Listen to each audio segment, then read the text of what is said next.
Ryan! We're doing it! We're going to the West Hall. We're gonna go save the beast.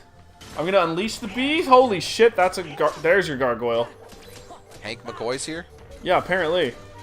We made that joke in the first game. Yeah, did we? We absolutely did. Also, hey everybody, welcome back to... Sorry, I forgot. I went up a bunch of stairs and yeah, you went up a bunch of card games. Yeah, fuck off. Chico. Yeah. Deep Freeze! Everybody, welcome back to Kingdom Hearts 2. This is Pajanime 2, the feature. Episode 101. We're grinding out the Beast Castle right now. We certainly are. I say grinding, but it actually hasn't been a grind. It's been pretty smooth sailing thus far. It's been a leisurely cruise in comparison to the Titanic that was Kingdom Hearts 3 Chain of Memories. Yeah. The worst game of all time. And I mean, don't get me wrong, the cruise on the original Kingdom Hearts wasn't necessarily the best of cruises, but we ended up crashing on Gilligan's Island for that one. So yeah, yeah, we crashed there for a little while. It had some highs and lows, like Gilligan's Island did. So we were just talking about like different things that we other generations may or may not remember. Gilligan's Island, not one of the things that I'm at all familiar with. As a latchkey kid, I looked up latchkey kid recently because I wanted to make sure you had the definition down or whatever. Yeah, because you know, generally someone left alone with the parents working, and they always are watching TV. The TV babysat them. The idea of the name comes from there was a key hidden somewhere, right? They get into the house. Yeah, yes, because the kids had to let themselves in, but they weren't responsible enough to have. When I was a kid growing up, because I grew up in a small town and we're in Canada, we just always left our door unlocked everywhere. That was actually common for everyone. Maybe where you're from. That's very uncommon here. Remember, Alberta not Alberta. Where I grew up was in Black Falls, which, listen, we could look at the population now. It's pretty big. If you got robbed, though, you knew it was one of 3 guys, and you would just go check their places and be like, that's my TV, give it back, motherfucker. There was crime and stuff, but it just never was, like, there was sometimes robbery, but I don't know. I don't remember. Beast. I remember the kids being harsh. So yeah, currently Black Falls has a population of 9,328, but that's as of 2016. When I was a kid, I remember about 1,000 people living there. Yeah, that was the size of my high school, just for the record. Yeah, 1,000 people. I live in a town now, or a city now, that has 100,000. But that Red Deer was always close to Black Falls, but you know it was still under 100,000 when I was growing up. Yeah.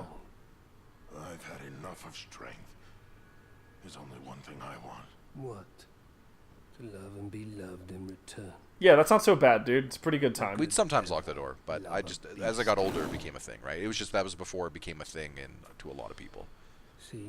I feel like people who are American or of bigger countries are like, what are you even talking about? But it is very common because Canada was less populated for communities to just trust each other.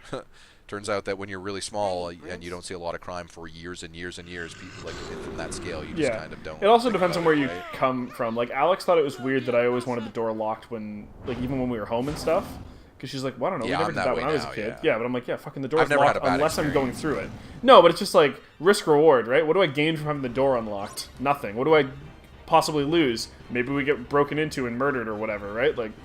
I'm doing it. I generally do it for the dog's sake. I don't want someone to accidentally. I don't want someone who's we're expecting or not, someone we know, to just be one of those. Like that's the other reason why it was a common practice for me, by the way, because as I probably discussed, my dad grew up in a very small fishing village in Newfoundland when he was a kid, and he came out here when he was like 16. And when I say small fishing village, I mean not population 1,000. I mean I don't even think there was 100 people. Yeah, I mean not a little more than 12. Yeah, everyone knew everybody's name, though. Yeah, there's probably 50 or 60 people, you know what I mean? But they're all family, like, you know what I mean? Half of them are all family, type of thing, because they're larger families, right? Most families were, as I think I've discussed it, but my dad has 10 brothers and sisters. Ryan, we just unleashed the beast. Nice. Thank you. So yeah, so he comes from a place where when you're going to someone's house, you just show up unannounced and walk in, you know what I mean? Like, and then yell, "Hey, you home?" Like, that's how friendly it is. You know what I mean? Yeah. And if they're not, you can grab something out of the fridge. Yes, 100%. Yeah. No, if I did that anywhere here, I'd get shot. Not literally. Now, I don't do that here now. Yeah. No one does that here now. Neither does my dad, right? Eventually, Alberta and I, the city came to everyone, you know what I mean? But when you go back to some of those places in Newfoundland... Zaldin? Hang on, new organization member. He came from the darkness. Zaldin. He used my anger to spelled with an X, which makes it cooler. He took all my sorrow, my sadness, my pain. My power, my pleasure, my pain. Nothing I could do. I could no longer. He compares you to the kiss from a rose. It's actually kind of, you know. That must be why you threw all of your friends down there. We'll all be. Oh, that was kind of a dick move, wasn't it? You didn't hurt them, right? No, I just was really sick of those fuckers. Sure. We know you're Or am good I just so inside. consumed by rage I don't know what I'm He's doing? right, Master. We've all seen how kind you can be. After all, I like how they have the hands on the goodness in on your the heart, clock or but on I'm the stash afraid parts. You've yet to... Belle, Consummate the relationship. What have I done? I mistreated her. I've mistreated her and been so selfish. She didn't say anything about that. She didn't think She'd it was never kind of a tell dick anyone of my move. cruelty. She's too good. You see, I'm afraid he judges himself far too harshly. Why don't you just go talk to her? It'll probably go okay. But She's pretty No reasonable. excuses. Listen, Come on, I know you we'll guys go like to with throw you. on and throw shade at Beast, but maybe he judges himself too harshly because the last time he didn't judge himself harshly and tried to listen. I'm not going to say he wasn't a selfish, arrogant jerk, but the cure for a selfish and arrogant jerk usually isn't the exact extreme the other way if you're actually looking to rehabilitate that person, because that person will then go the exact opposite direction, and then they will hate themselves for the rest of their lives. And hey, maybe you feel that's due justice, and if that's the case, that's fine. That's what we can do. But if you're actually interested in trying to make this person healthy, you need to give them a little bit of pain and a little bit of love. You know what I mean? Yeah. You need to let them know that they need to love themselves to get better. And I feel like sometimes the people in general pile on to Beast because he's the evil prince who's getting his comeuppance. But at the same time, I don't think that the risk reward of what the Enchantress did is good. That's an evil thing to do to someone. It's manipulative and it can completely ruin their self-perception. She's kind of a dick. Yes, we can agree that the prince was bad, but what the Enchantress did to him. Yeah, in my opinion, punishment was did also not fit bad. the crime. Well, especially because Yes. she fucked over all the subjects in the castle, right? Like, Cogsworth and Lumiere didn't deserve to be turned into Of course. candlesticks and clocks. But even if she didn't, I feel like the thing she does with the rose to basically make him try to pay attention to how good of a person he is actually too much of a shackle, right? When it comes down to life and death, or to such a harsh degree, or you're trapped in in the form of a beast, that's a pretty, you know what I mean? Body transformation type of thing. Yeah. I don't know. I think that's a little too much. get out. Okay. Get out.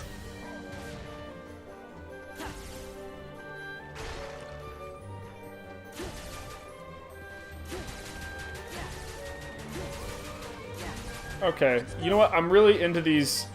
That said, these Sora and new party member moves. These are cool as fuck. But yeah, sorry. That said, I'm not against the idea of the initial idea of her punishment. I feel like the idea of her punishment of like turning him into a beast would have worked as like a one-off. You know what I mean? Like, I'm gonna turn you into a beast for a day, right? Like, I'm gonna do it for like an extended period, like a timeout, right? Like, this is a lesson to show you a reflection of what you are acting like, right? Yeah, As totally. a way to do a lesson. But like leaving it on him permanently with the hook of the rose, just that doesn't, like I said, that's just gonna make him angrier, which is exactly what it did. Yeah, totally. Down the emotional spectrum, it was easy to predict his response to that was to go full cloud, angry cloud, you know what I mean? Like, I'm just going to hate myself and also be angry at the world because Yeah. Also, I think it's faster if I because just go this way. I'm bad.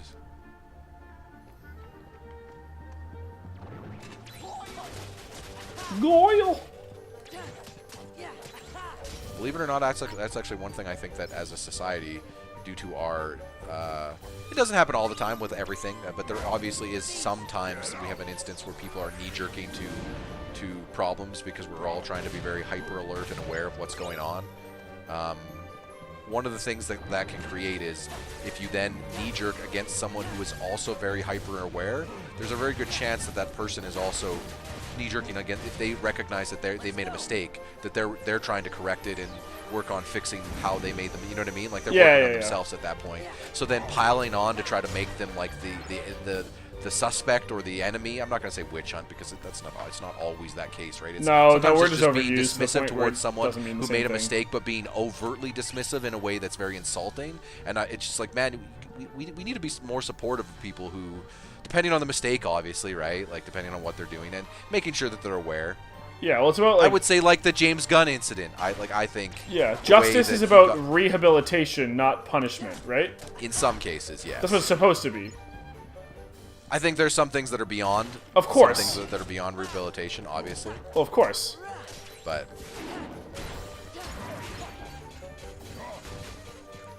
It kind of reminded me of the Thor bit. You know what I mean? Which one? So, do you remember Avengers Infinity War? The movie's been out course. for a while now. I'm not going to go full spoilers on the movie, but there's a really good part in that movie, which I'm sure you remember, where Thor is talking with Rocket about how long he's been alive, and Thor's kind of getting emotional and almost crying, and like just kind of like pining through the memories of what he's been doing and how everyone he knows is dead, and like basically acknowledging that he's a dinosaur because he's 1,500 years old, and you know what I mean? And he's just like, I don't know. I guess I'm gonna go forge this weapon and kill this guy because that's what I'm supposed to. You know what I mean? And it's like this really. I found it was a really interesting moment of like self-reflection in the movie. But the reason what we're talking about reminded me of it is because it's kind of a very similar thing where for so much of the MCU and just in general, Thor is presented as this, like he's a demigod, right? He doesn't need to care about the lives of anyone else, and he's very arrogant about it, right, for most of the time. And then I feel like in Ragnarok it started to be the transformation of I'm going to look at my consequences and try to change, and then that's a really good self-reflection moment of like it kind of felt like he was acknowledging that he, you know what I mean, he kind of felt sorry for himself because there's not really anything else he can do, right?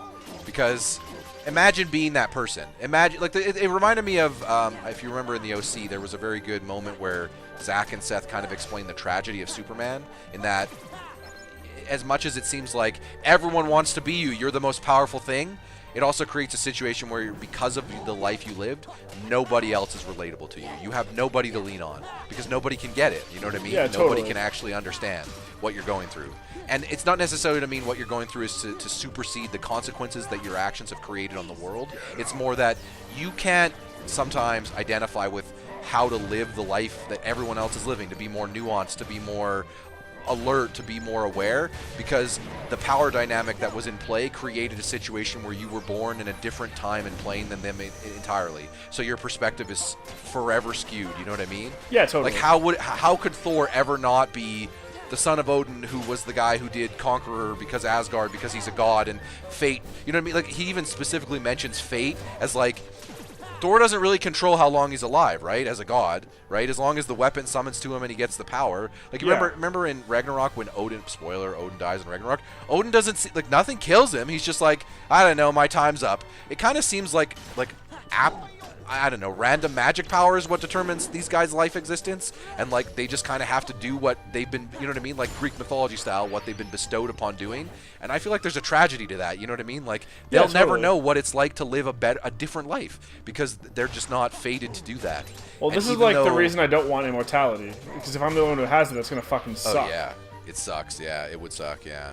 I don't know. It reminded me of an interesting moment. I feel like Beast sometimes has some of that. Like I feel like the curse she put on him is to that degree. You know what I mean? It's a tragedy that then goes on.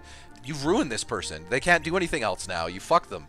Yeah. Even when you make them, even if Beast were to fall, you get Belle, this experience will forever scar. Belle's and change going him, after Xanthar, Xeon, organization guy. Why didn't she do as she was told? Temper. I also don't just mean the experience of him turning into the Beast. I also mean the experience of connecting, like living afterwards. Connecting that with his morals, connecting that with you need to be a good person in order to get out of this. Yeah, that'll skew his perception of the world because he'll constantly think that if he does the right thing, that he'll be preventing something evil from happening. You know what I mean? Because that's just how it's structured, and it's like that's actually not how things work. Yeah, that's very naive and black and white. Exactly. Then that's exactly to the Thor example, right? That is why the gods, if you will, or those characters see the world as old school, right? You conquer or you defend, right? That's just the world. It's just because they see the world as an infinite game of chess, right? Because that's all they are. Is they're just not pawns. Yeah, He's pieces. a more powerful piece, but they're just pieces, right? They're not players playing the game. Bell, where are you? Which is the irony, because even though they're the most powerful pieces on the board, the moment you're no longer at war, their value instantly diminishes. Yeah. Which is why the humans are more powerful, and why the humans actually ruin Thor, if you think about it, because they give him a different perspective. They show him what he's missing, and if you think so much about his changes in Ragnarok comes from his exposure to other ideals with humanity, other ways of living. You know what I mean? Yeah, totally. It's interesting. I don't know. I think the power dynamic stuff and how they make that stuff play in Infinity War and Ragnarok and stuff was very good. I agree. That's why Infinity War is one of my favorite Marvel movies, but it's not better than Ragnarok. I mean, Ragnarok gets all that started. Yeah, Ragnarok's the best movie. Okay, that's a thing. Tormented, heartless, in chains. Fuck that thing. I remember this being a difficult boss. I actually do remember this boss fight. Oh, good. I don't remember what he does, but I just remember this boss fight and this scene and the chandelier, and yeah. I'm ready for some fuck you game design. I probably died here then, if I remember. That's why I'm thinking. Yep. Anyway, sorry for that random. It's fine. But yeah. First of all, I enjoy those rants. It's better than us just sitting here talking about nothing. I mean, we got Kingdom Hearts, so we got... Yeah. Yes. It was tangentially related, though. But to go all the way back to one of the things we were talking about earlier, just the different generations with different perspectives. That kind of plays into it as well, right? Oh Yeah. my goodness. I'll be right back while you're fighting this boss, because the dog... Yeah, no worries. So I fucking wreck this fool.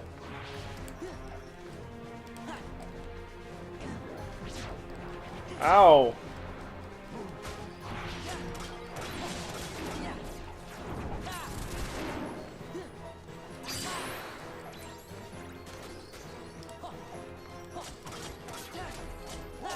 If I actually just wreck this thing in like one fucking shot without even that much difficulty, I'm gonna kind of laugh at Ryan a little bit.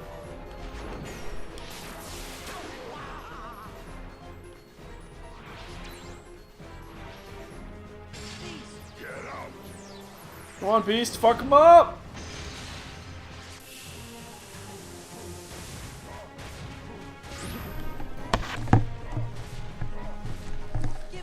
Stalwart Fang! Last howl! I'm here in time for summons. Oh, that's pretty cool. Last Yeah. Howl was similar to, I think, what we got in some of the other games, but a little easier to use, it seems like, this time, and auto locks, which is nice. Oh man, you're wrecking this guy. Yeah, really hard boss fight. If I died on my suck. Yeah, you probably suck. Maybe you're over leveled. I feel like we took some time to level up in this one. No, I wasn't doing any grinding at all. I was just killing enemies as they came up to me. Fair enough. And it wasn't like I got lost for any I extended think this period. is the main boss or mid boss? I don't know. He kind of has a main boss vibe. How many health bars did he have? 2? One. Yeah, One, but it wasn't always hittable. Like, you had to get him into vulnerable state. They're giving him enough post-death. Oh, okay, there we go. There we go. That's why I remember dying on this. Okay, it was this guy. Yeah. Because this guy's like a Bloodborne boss. He's an invisible. You can lock onto him, though, but... And now he has 2 health bars. Yeah.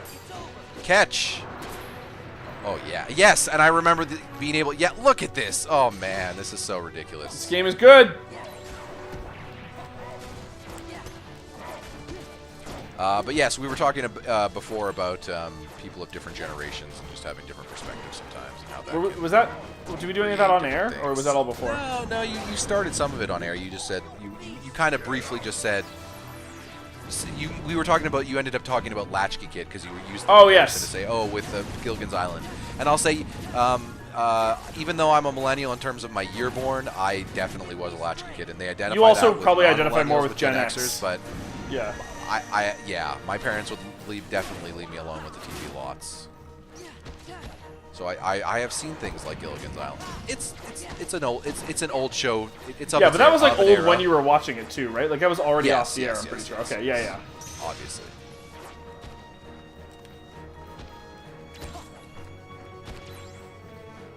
I was kind of a notorious channel surfer as a kid. Yeah. Like, I had stuff I liked, but obviously, but like, it wasn't always on. And because I had insomnia even as a kid, I don't remember many years of age until I started having I'm just gonna stay up really late. Like, I probably was doing that pretty young. Maybe not like kindergarten, grade 1 young, but probably grade 2 or 3. Yeah, like way younger than kids who have like. Yes, I was already with, like, a structured watching family. way too much media at a pretty young age. Yeah. Because my parents, if I was being babysat or something else would have happened. Like, it just depended on the situation, right? Because my dad worked out of town, so there was some of it my mom was around, because my mom eventually did come back into my life back into our life because my parents were separated for a bit there. Yeah. When I was young. But yeah, even then, like, I kind of had loose rules. It just always created a situation where there was loose rules, if you will, or if there was an attempt to try to enforce rules that I became able to resist and be like, oh, I'm just gonna do this or watch this or whatever. So yes, I'd seen lots of stuff. But Gilligan's Island, I can't believe, have you never even seen an episode? I don't think so. Are you unfamiliar with it? Wow. I know like the concept, but that's about it. Oh fuck. There's Gilligan. Yeah. No, I got that part down. There's the professor. There's the captain, whose name is I'm losing the name. I remember Gilligan. That's the only name I remember. I thought Gilligan was the captain. No, Ginger was Gilligan, the girl, right? Yes. There you go, Ginger. She was like the hot lady. She reminded me of old Bond girls, like Bond girls from like the Connery era. Yeah. So basically ditzy women that were overly glorified. Yeah. Who died on this boss fight, Ryan? But not no, Gilligan was the me. dum-dum. Oh, okay. Gilligan was the dum-dum.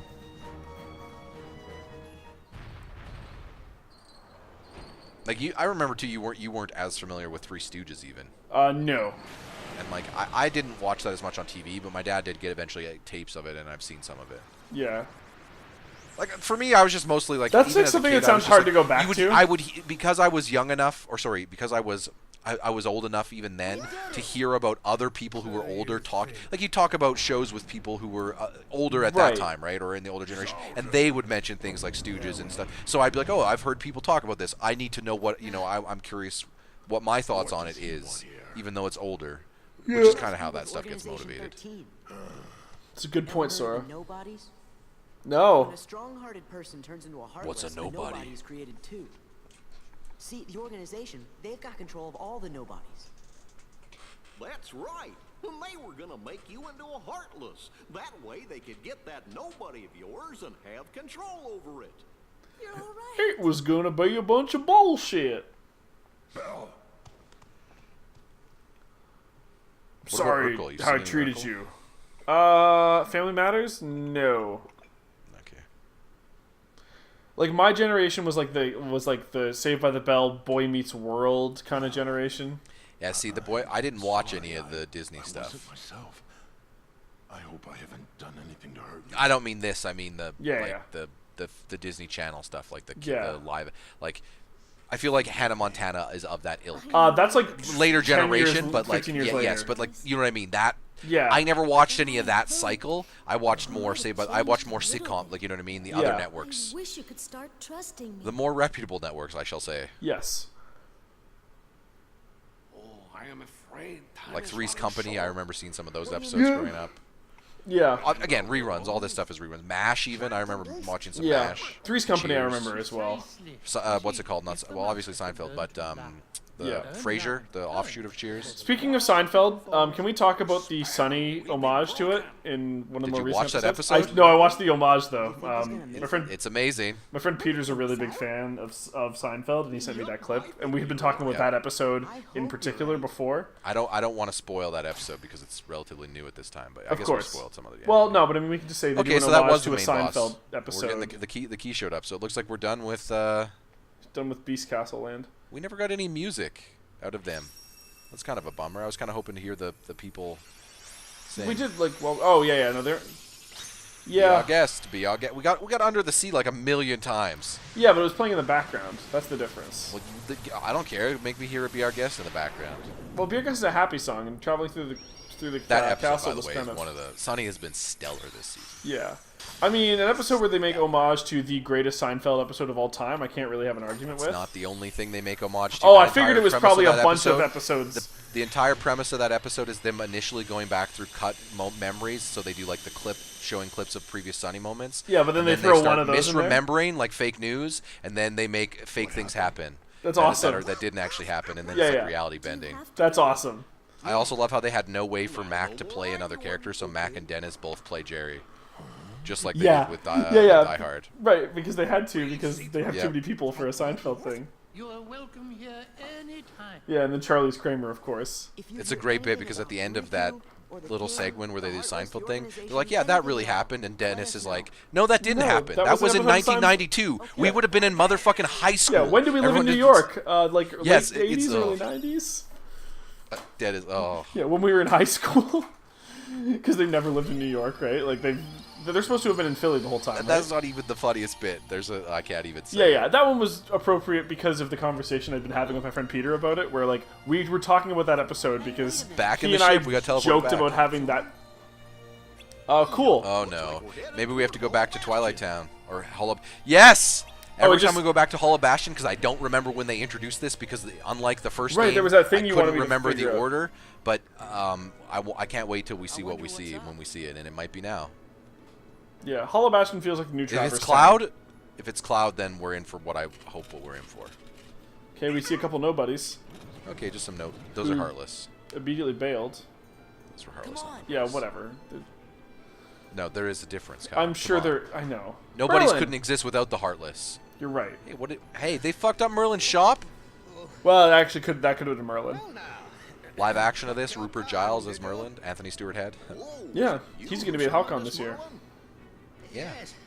You haven't. I don't think you saw far enough, but eventually in Buffy he does run a shop, a magic shop. It's like a front. I did not see that. He was still just doing... Is that when they get out of high school? Him and Willow and another character who also works in the shop. Oh yeah, a character that's actually a vampire, or not a vampire, a demon, a good guy, a good demon. Cool. No! Winnie the. Winnie the. No. Oh bother. When I did, I was attacked by the Heartless. Of course, I fought back with some rather powerful magic. Wait, Sora's on the cover of the book now? Of course I did. Yes. Damage, so the voice actor who does Merlin is doing a great job. I'd better go find You mean Squall? Be back in a jiffy. Do you mean Squall? Because his name is Squall. Oh. Who do you think? We need to find the Merlin voice actor because he sounds somewhat familiar. Yeah. Do it. Please tell me they don't make me play through a bunch of fucking mini games again. That was Reaching into Memories. I don't think this will be. Well, it was also in the first one. Oh yeah, you're right. So then it probably will be. Or maybe they learned their lesson and realized that was lame and dumb and nobody cared. Let's go into the book and see Pooh. I'm definitely not doing that right now. I'm going to save first. I'm going to check. Apparently is Hayden for this Kingdom Hearts 2. Hayden. That's what it says. I was going to say Christian sings some. Wait, really? That's what they say for Kingdom Hearts 2, yeah. I thought it was Al. Oh, yeah, I guess we haven't seen her. Also, so remember how she had, like, brown hair in the, Sean Marquette, your favorite character, Pence. Just hasn't aged well, you know? That's an odd thing for me to recognize a character from. I think some of the members of organization Luxord. His name is Robin Atkin Downs, but I recognize him. Oh, Robin Atkin Downs been in so many things. I recognize him from a random one-off episode of Entourage where he was a photographer of Anna Faris, who was playing herself. But of course, and he was her new, not manager, or yeah, manager. Sora needs the most AP. That's what I've established. All right, I'm looking for Merlin. Yes, it is definitely a new Leon, so this is the right game. Doug Earlholtz was this Squall. Yeah. Restores the drive gauge every time damage is taken. The amount restored to the drive gauge is relative to the damage received. I could also... I don't have enough for upper slash yet, but retaliating slash? I like that for now. That sounds like a good idea. Jeff Bennett. I don't know who the fuck that is. Ah, he was Johnny Bravo. Oh. Well, pretty Johnny mama. Of course I remember Johnny Bravo. See, there's one that we can agree on. 97, 2004. Yeah, Hanna-Barbera. There's our overlap. Yeah, Hanna-Barbera is the overlap. You also watched Undergrads, right? Undergrads, yes. But I wasn't supposed to. Like that was like I was hiding from my parents. Age graph. See, that would be the age difference between us. When that came out, it was targeting me. When it came out, you were in the just outside the demographic. Just barely. Like I had to like make sure my parents didn't know I was watching it, and I felt like I was being really edgy. That and Clone High, also a great show. By the same people. Yeah, both great shows. This guy's been in a million animated things. Yep. But Ryan, I think that'll probably do it for this one. Next time we'll jump into Pooh's fucking storybook. But, we will. You know what? Humor me before we call it an episode. Okay, sure. What do you want me to do? Go outside. Let's go see if there's anything there. I can't leave. Oh, we have to see Pooh first. Okay, yeah. Well, then we'll see that next episode potentially. Yeah, just remind me. There. Just remind me to do it. We'll check every time we come back to Hall Bastion because there's a thing. And yeah. Yeah, just remind me because I will absolutely forget. Yeah. It's going to be at least a week before I get to play again, so. Yep. Yeah, but on that note, thank you for joining us, everybody. Especially you, Ryan. Especially Enjoyed. I'm here. Yeah. Merlin's house. Yeah. Kingdom Hearts 2.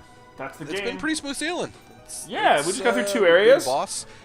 What do you think about? What did you think about? I hope we go back to some of those places some more. I can't remember exactly how much going back you do to some of those places, but I do remember. I do have vague memories of like something changing and then giving you an excuse to go back to see what changed. You know what I mean? Like a second run through. Not every world, but I think some worlds get it. But again, I could be very much misremembering. But that's where my brain's at with it. So that's all right. We'll find out as we journey through, as we chronicle more of Kingdom Hearts. We certainly will. See you guys next time.